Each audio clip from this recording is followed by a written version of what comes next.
சென்னையில் உள்ள நடிகை த்ரிஷா வீட்டிற்கு வெடிகுண்டு மிரட்டல் விடுத்த மர்ம நபரை போலீசார் தேடி வருகின்றனர். தமிழ்நாட்டில் தொடர் வெடிகுண்டு மிரட்டலால் பரவும் பதற்றத்திற்கு முடிவு கட்டப்படுமா? மின்னஞ்சல் மூலம் நடிகை த்ரிஷாவின் வீட்டிற்கு வெடிகுண்டு மிரட்டல் விடுக்கப்பட்டுள்ளது. மோப்ப நாய் உதவியுடன் வெடிகுண்டு நிபுணர்கள் நடத்திய சோதனையில் வெடிகுண்டு கண்டுபிடிக்கப்பட்டதா? அச்சுறுத்திய மர்ம நபர் யார்? தாவேகா கூட்ட அசம்பாவிதத்திற்கு பிறகு தமிழ்நாட்டில் அரசியல் பிரமுகர்கள், அரசு அலுவலகங்கள் என பல்வேறு இடங்களுக்கு தொடர் வெடிகுண்டு மிரட்டல் விடுக்கப்படுவது அதிகரித்துள்ளது. பலத்த பாதுகாப்புடன் சோதனை மேற்கொள்ளும் பட்சத்தில் அவ்வெடிகுண்டு மிரட்டலானது வெறும் புரளி எனவும் தெரிய வருகிறது. இருப்பினும் வெடிகுண்டு மிரட்டலை அவ்வளவு எளிதாக எடுத்துக்கொண்டு கடந்து செல்ல முடியாது. ஏதாவது அசம்பாவிதம் நிகழ்ந்தால் அவ்வளவுதான். இதனால் மிரட்டல் விடுக்கும் மர்ம நபர்களை கண்டறிந்து கடுமையான நடவடிக்கை மேற்கொள்ளவும் உயரதிகாரிகளுக்கு உத்தரவிடப்பட்டுள்ளது.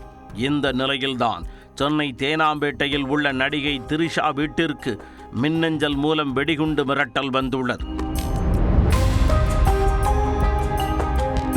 உடனே போலீசார் மோப்பனாய் உதவியுடன் சோதனை நடத்திய போது அது வெறும் புரளி என தெரிய வந்தது. இதேபோல சென்னை ஆழ்வார்பேட்டையில் உள்ள முதலமைச்சர் மு.க. ஸ்டாலின் இல்லம், கிண்டியில் உள்ள ஆளுநர் மாளிகை உள்ளிட்ட இடங்களுக்கும் வெடிகுண்டு மிரட்டல் விடுக்கப்பட்டுள்ளன. ஒரே நாளில் தமிழ்நாட்டில் வெவ்வேறு இடங்களில் பிரளயத்தை கிளப்பி பரபரப்பாக்கிய மர்ம நபர் யார், எங்கிருந்து மெயிலில் மிரட்டல் விடுக்கிறார் என விசாரணையை தொடங்கியுள்ளனர். ஏற்கனவே தாவேகா தலைவர் விஜய் வீட்டிற்கும் வெடிகுண்டு மிரட்டல் விடுக்கப்பட்டிருந்தது குறிப்பிடத்தக்கது. நீலாங்கரையில் உள்ள விஜய் வீட்டில் வெடிகுண்டு வைத்திருப்பதாக வந்த தகவலை தொடர்ந்து அங்கு வெடிகுண்டு நிபுணர்கள் மற்றும் மோப்பனாய் உதவியுடன் 45 நிமிடங்கள் சல்லடை போட்டு தேடினர்.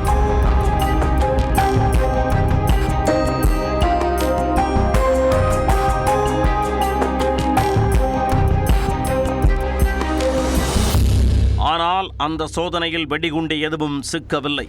இந்த நிலையில்தான் தற்பொழுது த்ரிஷா வீட்டிற்கும் வெடிகுண்டு மிரட்டல் விடுத்திருப்பது பெரும் சலசலப்பை ஏற்படுத்தியுள்ளது.